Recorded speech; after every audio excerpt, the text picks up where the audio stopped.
Баршаңызға қайырлы күн. Бұл Роза Мелдебек. Бүгін мен 89-шы сабақтың есептерін шығаруды түсіндіремін. Менің видеомды соңына дейін көріп, комментарий жазып, лайк басып, тіркеліп, қазақша контентті қолдап кетіңіздер. Бұл сабақта біз көбейту мен бөлуге берілген құрылымы күрделі теңдеулерді шешуді үйренетін боламыз.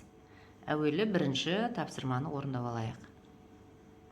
Есептеулерді орындасаң, балалардың қайсысы кітапханаға неше рет барғанын білетін боласың, дейді. Осыны анықтап жіберейік.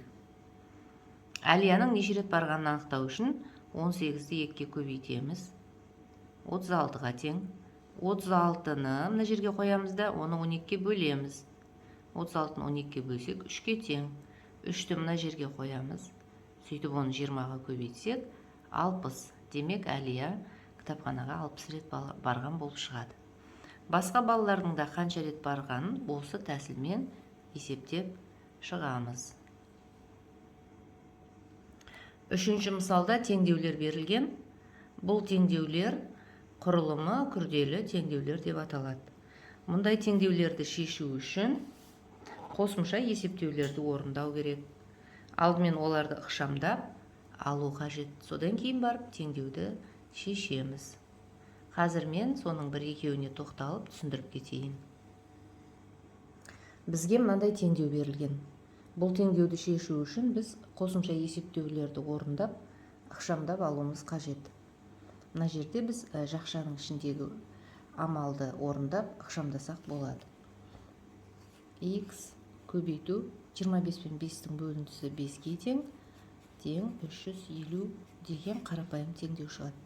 Ал қарапайым теңдеуді шешу бізге белгілі. Ол бізге таныс. X-ті табу үшін 350-ді 5-ге бөлеміз. Сонда X-тің мәні 70-ге тең. Енді тексерейік. X-тің орнына 70 апарып қоямыз. 70 көбейту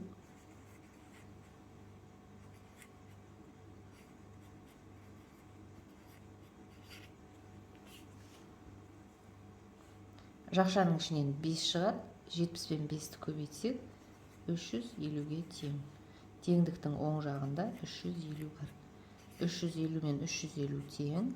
Демек, X-тің мәнінің 70-ге тең екені дұрыс екен.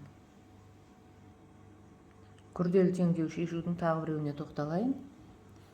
Бұл жерде де қосымша есептеулер жүргізіп ықшамдаймыз. Мына жер ықшамдалады. 120 мен 4-нің бөліндісі ықшамдалады. Екеуінің бөліндісі 30-ға тең.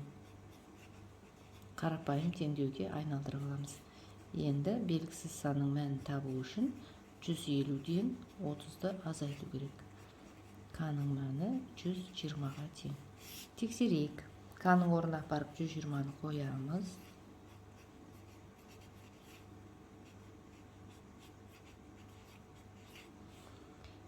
Мына жерден 30 шығады. 120-ға 30-ды қоссақ 150.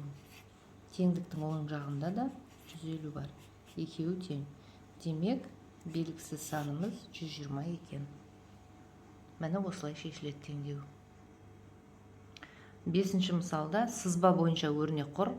Амалдардың орындалу ретін белгілеп, өрнектің мәнін тап дейді. Мінекей мына сызбаны пайдаланып, біз күрделі өрнек құрастыруымыз керек. Өрнекті былай құрастырамыз. 810 мен 9-дың бөліндісін 5-ге көбейтіп, оған қосамыз 40 пен 9-дың көбейтіндісін. Енді осы жерден бағдарлама құруымыз керек. Әуелі бірінші мына орындалады, екінші көбейту орындалады, үшінші көбейту, сосын ең соңында қосу орындалады. Мына жерден бөлсек 90, 90 мен 5-тің көбейтіндісі 40, 440 болады. 450 болады. Оған қосамыз 40 пен 9-дың көбейтіндісі 360.